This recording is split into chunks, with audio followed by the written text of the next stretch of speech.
Welcome to the better part. Today we'll be talking with two exciting, dedicated organizations that are doing a great deal to serve and unite their community. One, helping good people become great leaders, and the other, connecting community through media. Shelley Wolfe talks with Alicia Crank of Leadership Mountain View. Plus, I'll find out from Shelley what's new here at KMVT 15. Please stay tuned.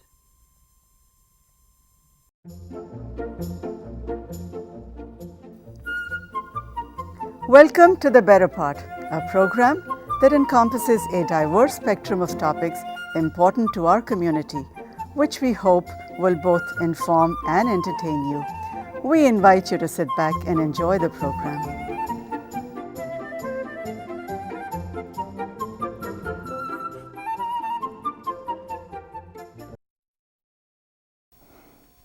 Thank you very much, Val. I'm here and so grateful to be here today with Alicia Crank, the Director for Leadership Mountain View. And we're going to be talking about Leadership Mountain View, which is a very crucial leadership program.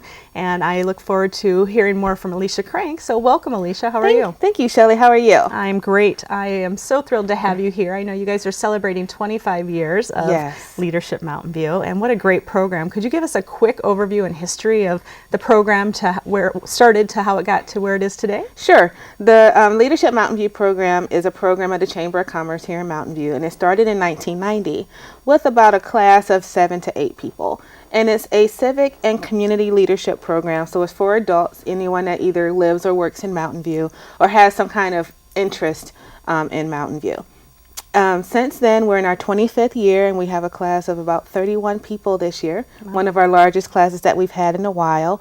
And we have about 550 alumni. So it's a really great program. It's a great way for people to learn about the city of Mountain View, from business to education to health and human services, in a robust 9-month program. Wow. So you kind of answered my question of why it's relevant to Mountain View, but how can people get involved with the leadership program? Well, first of all, we have our website, we have our information online, but again, like I said, it's a program of the Chamber. Okay. People can go online, they can look at our Facebook page and kind of see a lot of things that we do. One of the things that I like doing as a director is during our program days, which is one day a month from September to May, I like to kind of live post and let people see some of the things that we're doing. So once they look at what the program's about, look at the video that was produced by KMVT, which is really awesome, and ask questions, I will sit down with that person and kind of figure out if it's, the right thing for them to do. Great. Well, why don't you walk us through actually like a basic day of what a day would look like being in Leadership Mountain View? There's no basic day. There's no basic day. They each are a little different, but I'll try to just talk about two of them. Okay. One is the very first day, which is the big team building day. And on that day, we meet all day at Microsoft here in Mountain View, their Silicon Valley campus. And we spend the day getting to learn about each other. I think one of the crucial things about the leadership program is really implementing interpersonal leadership, meaning about connecting with each other and not looking at your cell phone every 5 minutes, while you're trying to hold a conversation. It's about, looking at each other like we are and just really having an engaging conversation. And at the end of that day, Microsoft actually hosts a really nice kind of welcome reception where program alumni from other years can come and meet the new class. So it's a great networking opportunity. And then you have a day like our Health and Human Services Day, which is what we had in December. We're at El Camino Hospital, and we do a lot of what I call field tripping. We do a tour of the hospital. We get to see areas that's not open to the general public. We tour the Rotacare Clinic, which is a free clinic here in Mountain View that not a lot of people know about, which is really not a good thing. But it's one of the things that people walk away with saying, I learned something new. And then in the afternoon, program members can choose one of a handful of safety net services in the community to go and visit and meet with the executive directors and their staff. Usually Community Services Agency, CHAC, the Day Worker Center, the Senior Center. Right. So no typical one day, but each day really does give you an opportunity to see a lot in a little bit of time. That's fantastic. And I think that the great part about that program is, like you said, you're exploiting them to other organizations that they may not have known about in the community and really connecting them. Is there a volunteer aspect involved with all of that? Absolutely. As well? I know that a lot of our alumni come back to volunteer, whether it's on my advisory council, and that's made up of about a dozen people that help me to execute the program days. And then there's opportunities throughout the year if we have events in the community, whether it's our graduation that we have at the end of the program year, to volunteering at the Art and Wine Festival. We are the only ones at the festival that have the non-alcoholic booth. So we sell the water and the soda, which is a great opportunity for middle and high school students to come and volunteer, because they usually need some kind of volunteer credit as part of their curriculum. And it's just a great way to kind of be out and be in the sun and offer refreshment. Absolutely. And be able to talk about what the program is to other people. Absolutely. Well, as a past member, I know I got to volunteer doing the fireman's breakfast Yes. and serving the seniors and stuff. So it was a lot of fun. Absolutely. And learning about the organizations that exist out there. In terms of getting other community members, do you actually go out and really try to solicit, or do people actually just kind of come to the program? How have you found that to work for the system? Word of mouth. Word of mouth. It's funny, one of the hardest things should be to recruit for the program, but it's actually one of the easiest, because thankfully people are happy with what they got out of the program, and they're already telling their co-workers, their neighbors, their family members that this is the program they should go through to kind of figure out what it is that they want to do in the community. The program members range from someone who just moved here, like you had, and getting a crash course in, Mountain View 101, if you will. Absolutely. And it can also range to someone that works here in the city, whether it's a city employee, whether it's a small business owner. And then we have people that have lived here for 20 and 30 years who really realize that they don't know as much about what's here in Mountain View than they thought they did. Right. No, it's a fantastic program. I can't say enough about it. It really enriched my life, I know, and I met a lot of people and really got me connected in Mountain View. So, and I'll even say in my time, even though this is now my 5th year running the program, I learned something different each and every time, right. Even though I'm the one that's planning it. And I think by design, I want to make sure that happens, right? Because I'm there from beginning to end. And I want to know that I'm learning something different too each time, even if it's the same subject matter, right, year to year. Well, and I think that's something to express to people, that even though it may be the same subject matter, it's not necessarily the same topical thing. So you have different speakers that come in through the program, and it's not always the same folks or the same exact topics. And always the class itself draws and creates different conversation too, based on who's in the class. So one of the things I try to make sure to do is that our speakers are people that are decision makers. So it's not the assistant to the assistant to the assistant. Not that there's anything wrong with that person, but you really want to have someone that's in front of everyone that can really answer the tough questions. Right. And the tough questions do come out, especially during, things that have to do with healthcare, education, or public safety. Sure. So when both the police and fire chief come to talk to the class during Public Safety Day, they do get the tough questions, and they're able to get the answers from the people that make those decisions. Right. The other part of it is I put some of the program members to work depending on what they do. We have an arts and media day, so when you went through it, obviously, there was no value in having you sit in the audience, and having someone come and tell you about media. Right. I'm like, you're the media person, show the rest of your classmates what it is that you do and why it's important. Right. The same thing with Public Safety Day. We've been blessed to be able to have 2 officers come through the program every year under Chief Vermeer. Right. And they know that day they're working. Right. I want them to be able to show what it is that they do and be able to highlight it. And so that's the other way to kind of make sure that there's something new every year. Right. And give people an opportunity in the program to kind of show what it is that they do and why it's important to them. Fantastic. And can you tell us a little bit about what distinguishes Mountain View's program between other communities? And it's awesome. We are fortunate to be a small city with an international presence. My counterparts in San Jose and Oakland and San Francisco, they're large cities, they have large budgets, they have all these different things going on. And then you have smaller cities, like Santa Cruz and Gilroy, that focus on agriculture, which they absolutely should. Mountain View was an orchard city for a very long time, but it's very fortunate for us that for a city that's 12.2 square miles and 75,000 people, we have Google, Microsoft, Intuit, Synopsys, Symantec, all in our backyard. Right. And they want to be a part of the community. So we're able to have these kind of sought after world-class speakers come and talk to our little group every year. It's really something that adds to the value of the program. Absolutely. And we make sure not to abuse that, but we also make sure to showcase it and say, this is a very great thing for us. Absolutely. And let's also talk that we also do get to bring in some of the political figures as well within our community. Absolutely. Our government day is an expansion of what used to be City Day.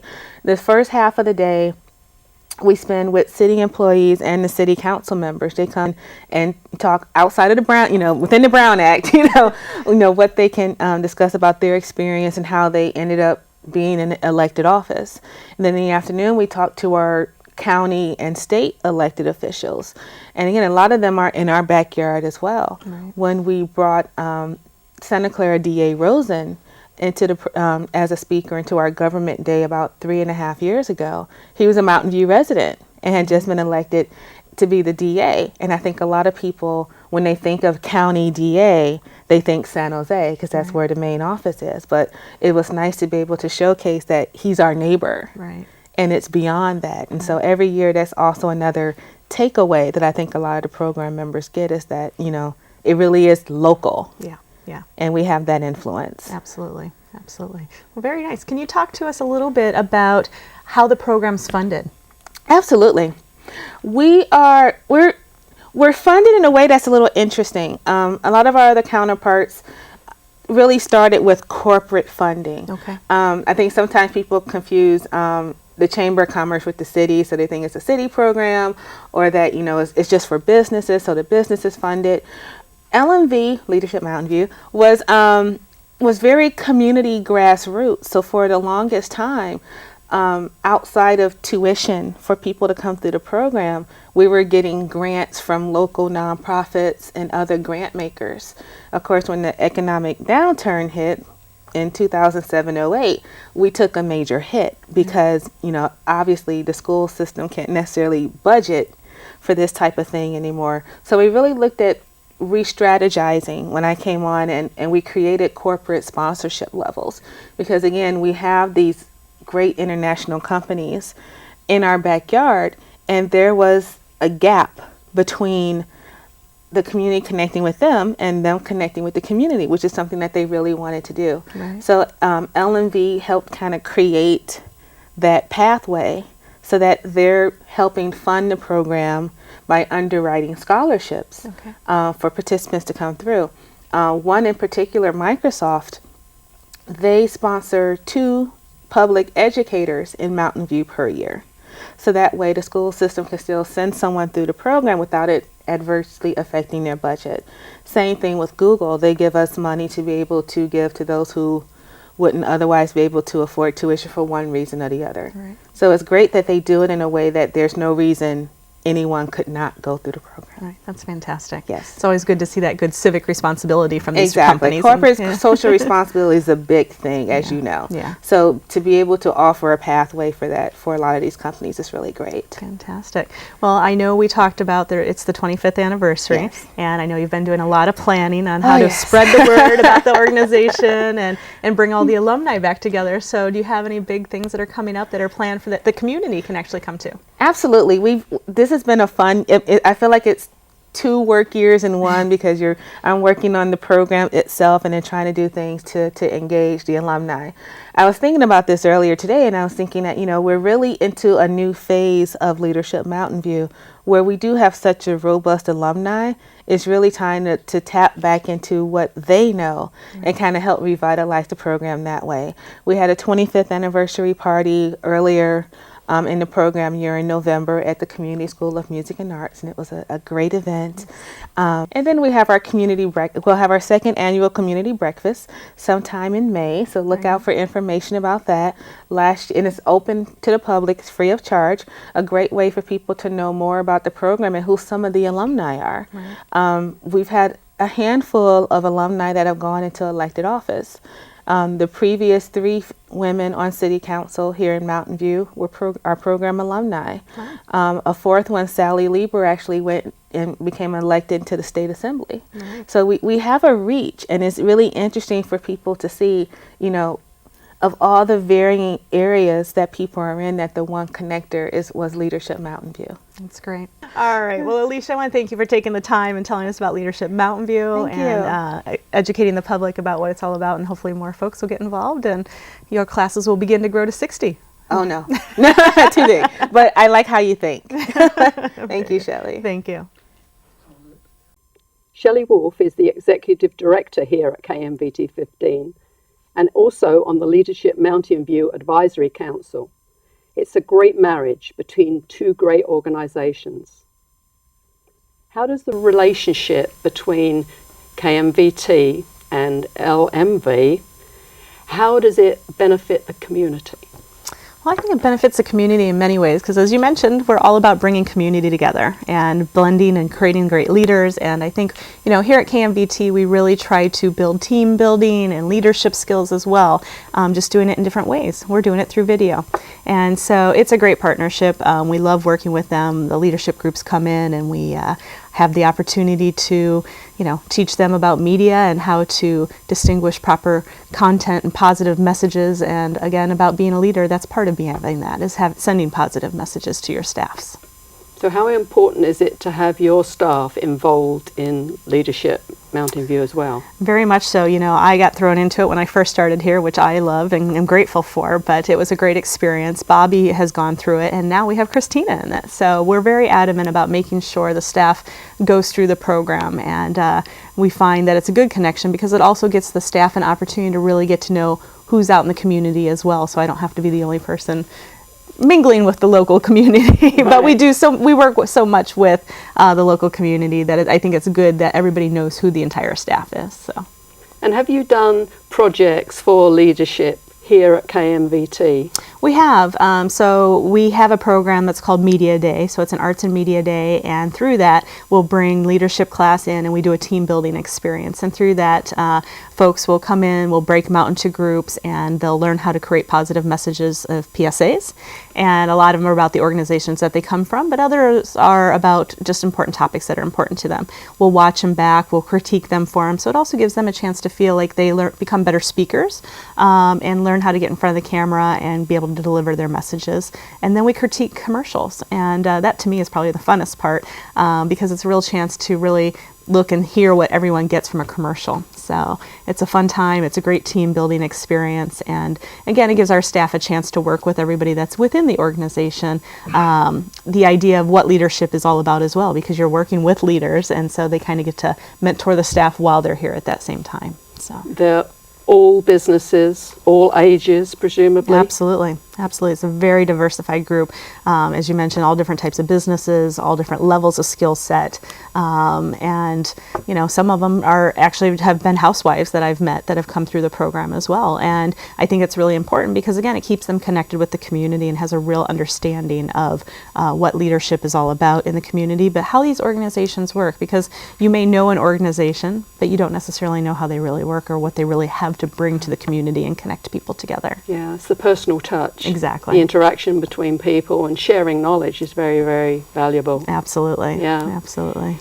So you've got a new project, Project Connect. What's that? Tell me about that. Sure. Project Connect I'm very excited about. It's a program that came to me in my mind about a year ago. And again, pretty much going through leadership and working within the community, I found that there is a really underserved population in this community that we look at Mountain View as very affluent, and at times we forget that not everyone's connected to the internet or has a computer or even has the skills to know why a computer is important. And so we started working with the school district, and we've identified that 48% of the student population just here in Mountain View has an underserved population. And so we determined that there was this great need. So we applied for a grant through Google and got a grant to run a program called Project Connect, which basically is going to teach digital literacy skills to the students and parents, focusing on how to use a computer, why a computer is even important to have, or even a smartphone if that's the device that they have, but really how to use that as a communication tool and make sure that their kids are safe at school and then be able to assist them through their lessons and that sort of thing. So we're very excited about this opportunity. So we've had new partners that are coming on board. Crittenden Middle School is the first one. We've got McAfee, who's going to be working with us, and we're working on still distinguishing who the directors of the program are going to be. But as it expands, we're going to be partnering with the library as well as the Day Worker Center as well. So we're very excited about it. It sounds like a great project. Yeah. And kudos to Google for really financing this project. Absolutely. Absolutely. It's a very important project, and you know, a lot of times they get a bad cred for not supporting different things in the community, and I can't thank them enough for all that they've done and really backed these types of programs and understand that there is a real need here in our community. So they're here to help us with that, which is great. Is it just the students that are involved, or does it touch on to the families? How does that work? Yeah, we're actually starting primarily with families, focusing on their parents, because the kids are getting the support at the school level and getting the use of the computers at school, but a lot of their parents may not have access to computers at home or have ever touched it. I ran into quite a few parents who don't necessarily understand the real need of the computer and why it's really important in their life. So it's a matter of really working with the parents and the students together as a family and helping them to know how to, again, use basic skills, but also be able to check the safety of their kids online. We're going to bring in the police department. They're going to talk about how to use the computer for safety purposes, or if they need to report an incident. So I think for us, it's a real opportunity to work with the families and help them understand that they too can get more involved in the community, and they don't have to feel like they're not involved in the community. So. And did you tell me the percentage of the Hispanic? Yeah, well, the Hispanic and underserved population all kind of fall under the same umbrella, and so it's 48% here in the community. Wow. That we're looking at. You will be making a huge contribution to a large population. Yeah, well, you know, it's very important for KMVT's mission because, you know, we are an educational institution, and the ultimate goal is not only to get them educated, but also turn them on to being able to feel like they have a voice. And that's really the most important, because I think as technology has changed and as communities have changed, is a lot of times not everybody feels they have a voice. And our job is to be educators, and as educators is then to bring the community together. And this is, we feel, our best way that we can do that right now. Mm. Well, you are educators. Yes. You go out into the community, all different branches of the community. Yep.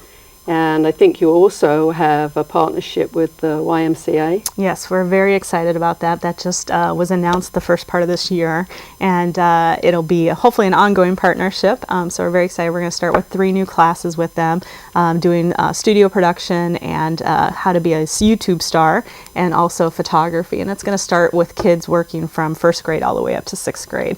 And we're very excited about that because, you know, again, media is touching our lives every day, and it's really a new form of how everyone is communicating. And so we have to now start at a younger age and really get folks involved. So we're very excited to have this program with the Y. And again, it kind of flows into the Project Connect program because, again, a lot of folks that get involved with the Y sometimes come from the underserved population as well. So.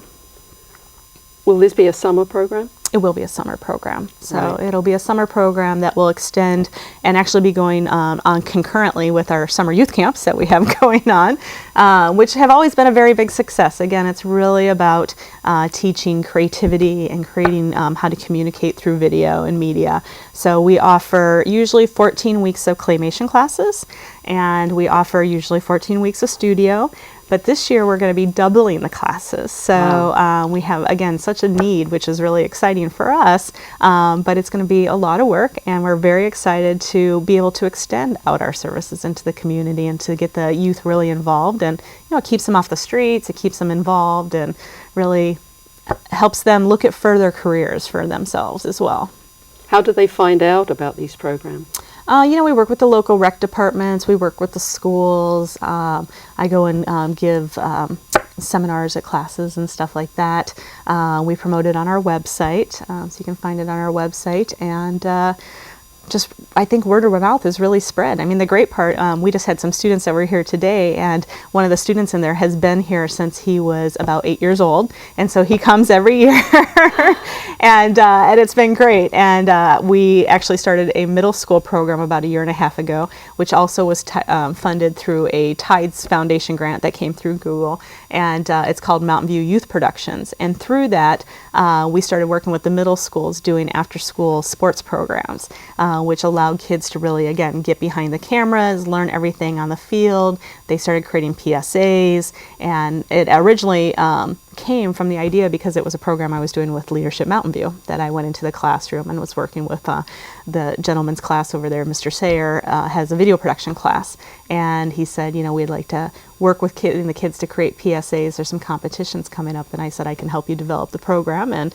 went in there and we did some great positive PSAs, and then it turned into the after school program where they cover all their middle school sports. They're also the announcers for the sports, and then they do the PSAs and any other documentary type stuff that they're interested in doing. So we're very excited. We're doing a lot of great work with kids, and hopefully it works that by the time they get to high school, they'll want to work on our own sports productions. We have a production truck, and we teach sports training classes through that, and field production, and they get to work and cover their own high school sports. So they may not get to be in front of the camera as the sporting person, but they actually get to be behind the camera, catching all their friends and fans behind the camera. You're doing so much stuff with a very small staff. Yeah, we have a small staff, but we have many, many dedicated volunteers like yourself, and we love that. That's where, again, we're like one big family here, and we love it because, we all love what we do, and it's really important, the work that we do. So, I'm very blessed to have the staff that I do. Our longest running staff member is Bobby, and, he's been here for 12 years, and then we actually have Robin and Docs, who are our part-time staff, who've actually been here longer than that.